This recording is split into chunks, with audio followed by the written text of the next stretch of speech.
नमस्कार मित्रों, the language point के वर्चुअल प्लेटफॉर्म पर आप सभी मित्रों का एक बार फिर स्वागत है। जैसा कि पिछले लेक्चर में हमने 12th इंग्लिश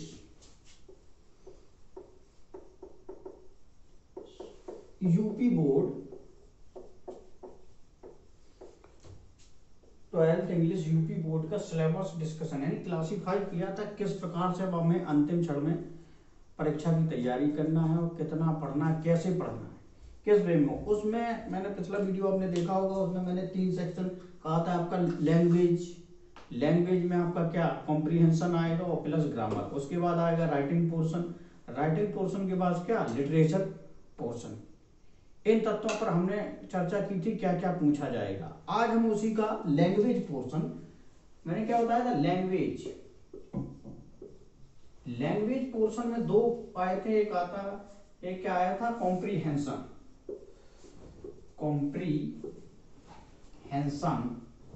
और दूसरा पोर्शन आ रहा है कॉम्प्रीहेंशन, जैसे रीडिंग भी कहते हैं, कॉम्प्रीहेंशन या रीडिंग। और दूसरा पोर्शन जो मेजर पोर्शन था वो क्या आता था लैंग्वेज में, ग्रामर।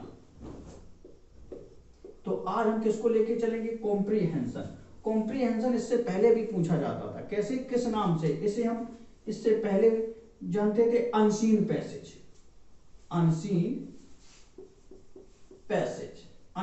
पैसेज नाम से इस कॉम्प्रीहेंशन को हम इससे पहले भी समझते थे, आता था आपके पेपरों में। अब इसको कैसे ब्रेक डाउन करना है। कॉम्प्रीहेंस का मतलब होता है, कॉम्प्रीहेंस मतलब समझना, अंडरस्टैंडिंग लेवल, यानी कि आप किस प्रकार से उस पैसेज को जो आपके द्वारा पढ़ा हुआ नहीं आएगा, किस प्रकार से उसे समझेंगे, कैसे उत्तर देंगे।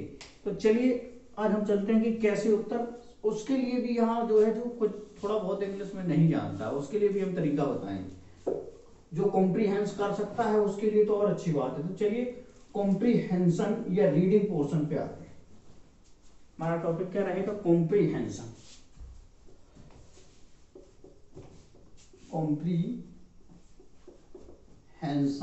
या रीडिंग पैसेज,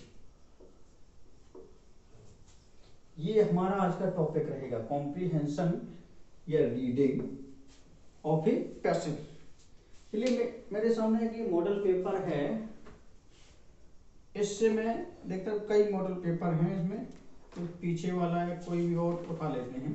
ये 12th का है, board examination 2023, model paper 4।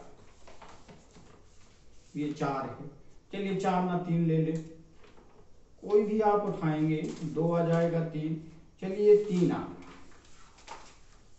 Model paper 3 हो सकता है। विजुअलिटी आपको सही हो तो दिख जाएगा, नहीं दिखेगा तो मैं बता रहा हूं पढ़ के। इसमें पार्ट ए में अगर किसी के पास होगा, ये किसकी, राजीव की पुस्तक है, जैसे आप कहते हैं क्वेश्चन बैंक स्पेसिमेन कॉपी है। तो इसमें देखते हैं कि पहला दिया गया है passage, following in an expert from a travelogue with the innocent abroad by Mark Twain. यानी कि इन्होंने एक पैसेज दे रखा है, इसको आपको कॉम्प्रीहेंस करना है। उसके बाद इन्होंने क्या दिए, क्वेश्चन भी दिए गए हैं। ये शायद 10th की उठा ली हमने, ये देखते हैं, ये हाई 12th के देखें, तो ये मैंने कहा कि वो किस प्रकार से दे रहे हैं। हाँ, ये 12th की आई। इसमें देखिए पहला सेक्शन ही दिख रहा है रीडिंग, पहला सेक्शन ही रीडिंग का दिख रहा है आपको। अब रीडिंग या कॉम्प्रीहेंशन, इसको कॉम्प्रीहेंस आपको ऐसा दिया जाएगा जैसे हमने कहा, दूसरा नाम क्या दिया था, अनसीन पैसेज। अदर नेम में क्या कह सकते हैं, अनसीन पैसेज। अब सबसे पहले तो आपको पढ़ना है, जैसे इसमें दिया है, of course human activity is chiefly responsible for the increasing problem of global warming. यदि आप समझ पा रहे हैं छोटे शब्दों में, तो इसका कह रहा है कि ऑफ कोर्स मीन्स होता है वास्तव में, ह्यूमन एक्टिविटी यानी कि मानव विधि की एक्टिविटी मीन्स क्या होता है, गतिविधि, एक्टिविटी क्रिया करना। Is chiefly responsible, chief means क्या था, मुख्य रूप से, रिस्पॉन्सिबल मीन्स उत्तरदायी या जवाबदेह। रिस्पॉन्सिबल है किसके लिए, रिस्पॉन्सिबल हमेशा फॉर प्रीपोजिशन लेता है, responsible for the increasing problem, increase means बढ़ते हुई, और किसकी, प्रॉब्लम ऑफ ग्लोबल वार्मिंग, किसकी, ग्लोबल वार्मिंग की बढ़ती हुई समस्या का कि मानव जिम्मेदार है। In the last century, the rapid increasing in the consumption of hydrogen as well as the various expansion of the industry and domestic market of the halocarbons have drastically altered the atmospheric concentration of the numerous gases. क्या कह रहा है? In the last century, पिछली सदी में, the rapid increase in the consumption, consumption means ग्रहण करना, consumption करना, ऑफ हाइड्रोकार्बन यानी कि लगातार बढ़ रहा, रैपिड मीन्स होता है लगातार बढ़ना। इस प्रकार से पैसेज होगा, आपको समझना होगा, और लास्ट में क्वेश्चन दिए गए, क्योंकि आपको वो दिख नहीं रहा होगा स्क्रीन में, इसलिए पैसेज पढ़ने का कोई मतलब है नहीं। तो अब हम आपको बताएंगे कैसा, जैसे इसमें पहला क्वेश्चन दिया, how has human activity been chiefly responsible for the increasing problem of global warming, यानी कि ग्लोबल वार्मिंग की इस पैसेज में देख रहा है क्या, ग्लोबल वार्मिंग, ग्लोबल वार्मिंग यानी कि ग्लोबल वार्मिंग से संबंधित है। Global warming activity chief responsible for the increasing problem, यानी कि ह्यूमन, मानव किस प्रकार से ग्लोबल वार्मिंग का जिम्मेदार है। अगर आप पैसेज को समझ पा रहे हैं तो बहुत अच्छा है, अगर नहीं समझ पा रहे हैं तो कुछ देखिए कि किस पैसेज की किस लाइन में आपको ग्लोबल वार्मिंग या ह्यूमन दिख रहा है। तो आप पहले ही लाइन में पाएंगे, of course human activity is chief responsible for the increasing problem of global warming. तो आपने पहले ही लाइन में आपने देख लिया, तो उत्तर क्या हो गया, पहले लाइन से लेके ग्लोबल वार्मिंग तक। यदि आप जिसे नहीं समझ पा रहा है, जिसको अगर कॉम्प्रिहेंशन नहीं कर पा रहा, उसके लिए उत्तर हो गया, तो पहले लाइन से आप यहाँ तक लिख सकते हैं ग्लोबल वार्मिंग तक। और जो थोड़ा सा भी कॉम्प्रिहेंस कर रहा है, तो उसने प्रश्न क्या पूछा था, how has human activity been chiefly responsible for increasing problem of global warming. How means क्या होता है, कैसे, हैज का उपयोग होता है, सहायक क्रिया हो गई, एक्टिविटी मीन्स क्रियाकलाप, बीन चीफली मीन्स मुख्य, रिस्पॉन्सिबल मीन्स का जिम्मेदार, फॉर इंक्रीजिंग मीन्स बढ़ते हुए, प्रॉब्लम ऑफ ग्लोबल वार्मिंग यानी कि बढ़ती हुई ग्लोबल वार्मिंग की समस्या के लिए मानव कैसे जिम्मेदार है। तो मानव किस प्रकार से जिम्मेदार है, तो आगे आप लाइन में पढ़ेंगे, the rapid increase in consumption of hydrocarbon as well as the various expansion of the industries and domestic market, hydrocarbon have drastically altered an atmosphere। किस प्रकार से, क्योंकि डोमेस्टिक यूज में भी और फैक्ट्रियों में ही हम काफी हाइड्रोकार्बन के यौगिकों का उपयोग कर रहे हैं, इससे लगातार क्या ग्लोबल वार्मिंग बढ़ती जा रही है। आप समझ पा रहे हैं तो बेहतर उत्तर दे देंगे, नहीं तो सीधा सीधा लाइन से आप नोट कर सकते हैं। अगला क्वेश्चन इसमें कहेगा, what are the problem the world is facing due to global warming, यानी कि व्हाट आर द प्रॉब्लम, क्या समस्या है, वर्ल्ड इज फेसिंग, संसार क्या फेस कर रहा है, ड्यू टू ग्लोबल वार्मिंग, यानी ग्लोबल वार्मिंग के कारण संसार क्या समस्याएं फेस कर रहा है, समस्याएं क्या आ रही हैं। तो आगे आप इस पैसेज में पढ़ेंगे तो वर्ल्ड की जो भी समस्या होगी वो उसमें समझ में आ जाएगी आपको, तो वही आपको डिनोट कर देनी। तो इस प्रकार से आपको, अगर जिनको नहीं आता है तो क्वेश्चन में क्या, problem the world facing in global warming, इस लाइन को देखेंगे कि ये लाइन कहीं प्रॉब्लम और ग्लोबल वार्मिंग किस लाइन में दिख रहा, उस लाइन को आप पॉइंट आउट करेंगे, फिर देखेंगे क्या उत्तर पूछा है, क्या हमें देना है। तो ये तो बात हो गई इसकी पैसेज की। देखिए कॉम्प्रिहेंशन पैसेज में अगर आपसे ये पूछा जाए कि टाइटल क्या है, जो समझाने वाली चीज है वो देखिए। अगर आपसे पूछा जाए कॉम्प्रिहेंशन में टाइटल के बारे में पूछा जाए, तो टाइटल मेनली आपको क्या, फर्स्ट, सेकंड या थर्ड लाइन में आपको मिल जाएगा। जैसे इसका टाइटल अगर पूछा जाएगा, जो मैंने अभी पैसेज पढ़ा था उसको क्या होगा, ग्लोबल वार्मिंग से संबंधित होगा। तो जो डिफिकल्ट क्वेश्चन होता है इन पैसेजों में वो टाइटल वाला होता है, और टाइटल आप लोग नहीं निकाल पाते हैं। और टाइटल के लिए आपको पहली लाइन तो पढ़नी है मोस्टली का, सेकंड थर्ड ज्यादा जाएगा तो फोर्थ लाइन में आपको समझ में आ जाएगा कि क्या कहना, वो सब देख आज दो बार मिल जाएगा, आपको समझ में आ जाएगी क्या टाइटल देना है। ये तो आपके क्या रीडिंग कॉम्प्रीहेंशन की बात हो गई। फिलहाल मैं स्क्रीन रिकॉर्डिंग मैं करूँगा तो उसमें आपको इसका एक पैसेज सॉल्व करा दूंगा, क्योंकि यहाँ संभव नहीं है। तो अब अगला पोर्शन पे आते हैं हम। क्या जब ग्रामर देखने से पहले हम क्या, जो छोटा एक टॉपिक है, तीसरा दूसरा सेक्शन था राइटिंग स्किल, उसको देखते हैं कि राइटिंग स्किल में क्या क्या पूछा जाएगा।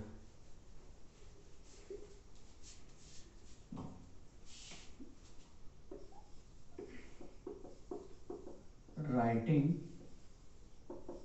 स्किल। अब राइटिंग स्किल में क्या, मैंने कहा था पहला क्वेश्चन आपकी बुक में भी देखेंगे, लेटर या एप्लीकेशन, लेटर ऑब्लिक एप्लीकेशन।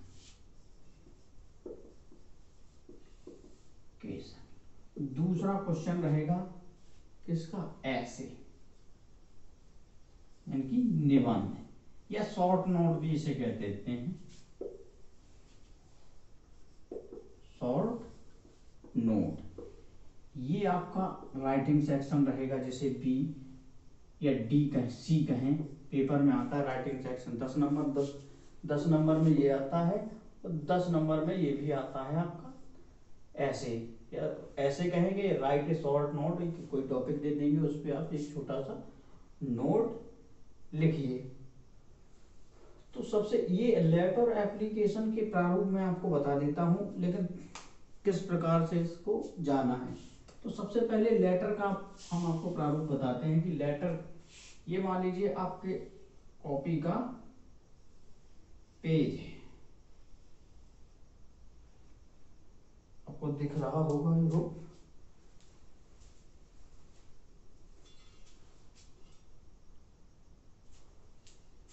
ये आपके कॉपी का पेज है।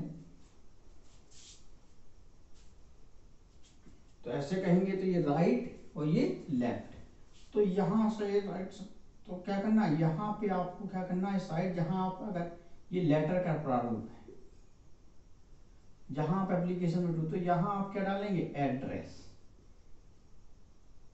एड्रेस, जो भी एड्रेस आपको जिसके संबंध में आपके फ्रेंड को, अगर क्वेश्चन है write a letter to your friend inviting in his brother's marriage party, तो यहाँ उस फ्रेंड का आप क्या डालेंगे, एड्रेस। उसके बाद इस कोने में आपको डालनी पड़ेगी डेट, डेट। उसके बाद एक या दो कॉपी की एक लाइन आपको छोड़ना है, यहाँ लिखना है डियर, डियर। डियर के आगे यदि आप अपने पिताजी को लिख रहे हैं, तो फ्रेंड को लिख रहे हैं तो डियर फ्रेंड, यानी कि फादर से रिक्वेस्टिंग मनी, धन मंगाने के लिए पिताजी को लिख रहे हैं तो डियर फादर, डियर मदर, यानी जिसको संबोधित कर, यदि आप कोई बड़े को संबोधित कर रहे हैं तो उसे आप डियर सर करेंगे, तो डियर के बाद उसका संबोधन देंगे। उसके बाद एक लाइन छोड़ेंगे। तो सबसे पहले किसी को अगर पत्र लिखते हैं तो क्या करते हैं, उसका हाल चाल पूछते हैं कि क्या हाल है, किस प्रकार से जी रहा है, क्या कर रहा है। तो कहते क्या लिखते हैं, अगर नहीं था आई एम वेल हियर, की लाइन याद कर लीजिए, I am well here, I hope you also well there. अगली लाइन क्या, आई होप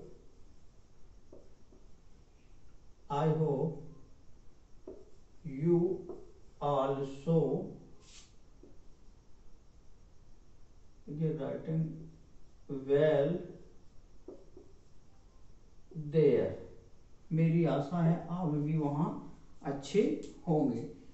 तो उसके बाद आप अपने यहाँ तक तो संबोधन हो गया। उसके बाद जो सब्जेक्ट मैटर है उसको आप कंटिन्यू कीजिए, लिखना है। अगर जो याद है याद नहीं, छोटे छोटे सेंटेंसों में कि मैं अच्छा हूँ, और मैं आपको I want to inform you that my brother's marriage is soon and we meet at a time with Anuj Mirdar, and now I am inviting all my friends to come my brother's marriage party, so I also invite you that we all, when we meet we make fun together। तो इसमें content लिखना है। और जिनको कुछ नहीं आता है तो उनके लिए भी एक उपाय है कि आप इतना तो याद कर सकते हैं। उसके बाद अंग्रेजी में जो भी पैसेज दिया जाएगा, अगर आप छोड़ ही रहे हैं तो उसमें आप यहाँ कुछ भी अंग्रेजी फंसा दीजिए। और लास्ट में आपको क्या लिखना है, थैंक यू मध्य में, और उसके बाद क्या लिखना, your well wisher, your well wisher, आपका शुभचिंतक, अपना नाम XYZ। तो ये प्रारूप हो गया आपके लेटर का। ये किसका प्रारूप है, लेटर का। मेरे हिसाब से आप लेटर ही लिखें और लेटर ही आवश्यक होता है, लेटर का प्रारूप, क्योंकि लेटर में गलती की कम गुंजाइश है। लेटर में, लेटर जो है इसमें गलती की कम गुंजाइश, क्योंकि प्रारूप देखते हैं, कोई भी होगा यहाँ लेटर लिखवाने का मतलब वो आपसे प्रारूप जानना चाहते हैं कि आपको प्रारूप आता है लिखना कि नहीं आता है। प्रारूप वो देखना चाहते हैं और प्रारूप ही जानना चाहते हैं। अब चलिए आते हैं एप्लीकेशन। एप्लीकेशन का प्रारूप होता है, एप्लीकेशन यहाँ दिख रहा होगा तो हम एक आपको पेज बना देते हैं। ये एप्लीकेशन का प्रारूप,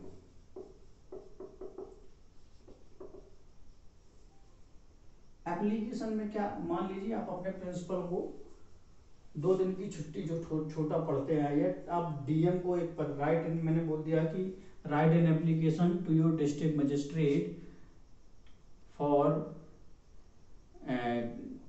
the problem of hey animals, यानी आवारा जानवरों की समस्या को लेकर आप अपने जिले के डीएम को एप्लीकेशन लिख दिए उसके सॉल्यूशन के लिए। तो क्या करेंगे, यहाँ जैसे आप प्रिंसिपल टू द प्रिंसिपल लिखते थे, तो यहाँ क्या डालेंगे, टू द डीएम यानी कि डिस्ट्रिक्ट मजिस्ट्रेट।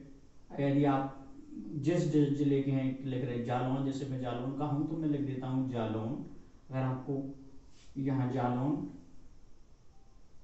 अगर आपको नाम आता है तो नाम भी लिख सकते, नहीं इतना लिख सकते, Jalaun to DM Jalaun, to the DM Jalaun. अब आगे क्या होते थे, अब यहां डालेंगे रिस्पेक्टफुली, फुली। फिर कहते हैं आई विल टू, उसके बाद अपना पूरा matter, I will to say that and I am the residents of your district Phala Phala village, and in my village there are lots of problems and stray animals. I told about that matter to Gram head and Gram Pradhan, but they did not hear about this matter. So I want to request that please do something. And last night stray animals destroy the 2-acre field of my village farmer Mr. Hari Singh, and so I want to request you that you do something about this matter. तो ये अपना पूरा आप matter लिखेंगे। Matter लिखने के बाद क्या करेंगे आप, थैंक यू, इसमें भी आप थैंक यू प्रेषित करेंगे। उसके बाद थैंक यू प्रेषित करने के बाद क्या करेंगे, यहाँ पर योर डिस्ट्रिक्ट, जैसे योर, पहले आप क्या करते थे, योर ओबेडेंटली, यानी कि आज्ञाकारी, तो उसके संदर्भ में होता था कि आप प्रिंसिपल को लिख रहे हैं, लेकिन यहाँ अगर आप डीएम को लिख रहे हैं तो क्या है, योर डिस्ट्रिक्ट रेजिडेंस, क्या कहेंगे, आपके जिले का निवासी, your district residence, your district resident. तो आप अपना यहाँ नाम डालेंगे और इस साइड, राइट साइड पे क्या डालेंगे, डेट। तो ये प्रारूप होता है एप्लीकेशन का, और इसके नीचे ये प्रारूप आपका क्या है, लेटर का। अब मेरा सुझाव आपको ये रहेगा कि एप्लीकेशन में आप थोड़ा बहुत गड़बड़ कर सकते हैं। क्यों गड़बड़ कर सकते हैं, क्योंकि उसमें मैटर बदलता है, आप किसको संबोधित कर रहे हैं और किसको क्या संबोधित करना है, वहां आप थोड़ा डिस्टर्ब कर सकते हैं। इसलिए ज्यादातर, क्योंकि ऑब्लिक में होता है, तो आप लेटर पे ही जाइएगा। मेरा सुझाव यही रहेगा। फिर भी आपको जो अच्छा लगता आता है वो कीजिएगा, लेकिन लेटर का फिक्स रहता है, भाई आपको एड्रेस डालना है, यहाँ डेट डियर, उसके बाद संबोधन देना है, उसके बाद अपना पूरा हालचाल एक लाइन में पूछना है, और उसके बाद अपना मैटर प्रेषित कर देना है। तो ये आपके 10 नंबर कंफर्म हो जाएंगे।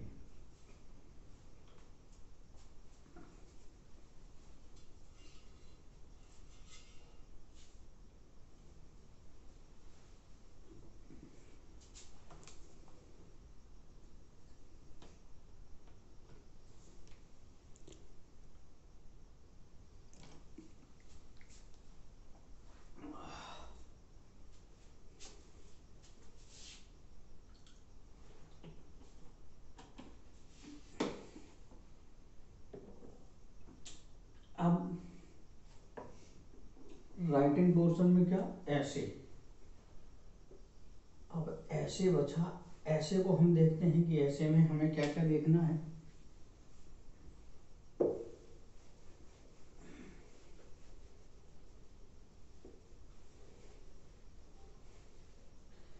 ऐसे में आपको जो शॉर्ट नोट लिखेंगे उसमें केवल हम आपको बताएंगे किस प्रारूप में आपको लिखना। यदि कोई शॉर्ट नोट या ऐसे लिखते हैं तो इसमें क्या क्या हेडिंग डलेगी। पहली आपकी जो हेडिंग होगी वो होगी form line. Form line, FORM line. Form line को हिंदी में कहते हैं रूपरेखा।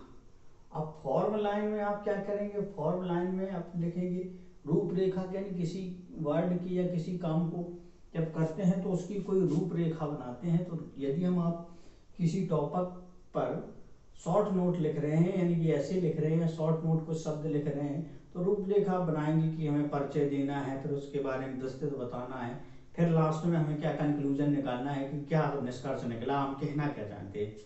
तो फॉर्म लाइन में सबसे पहले क्या, इंट्रोडक्शन। इंट्रोडक्शन यानी कि परिचय देंगे। इंट्रोडक्शन देने के बाद अगली हेडिंग आएगी डेस्क्रिप्शन।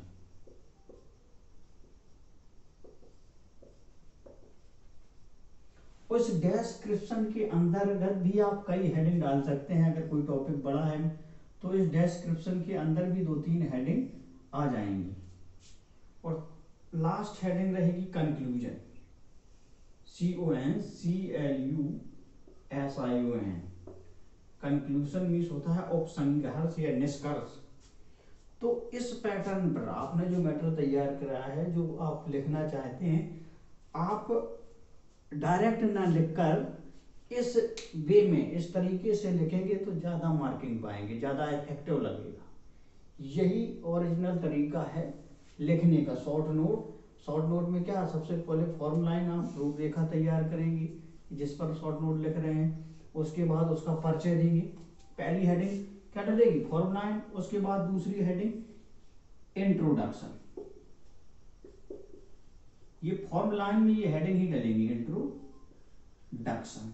इंट्रोडक्शन में आप उस टॉपिक के विषय में परिचय देंगे, 4-6 लाइन आप लिखेंगे। उसके बाद तीसरी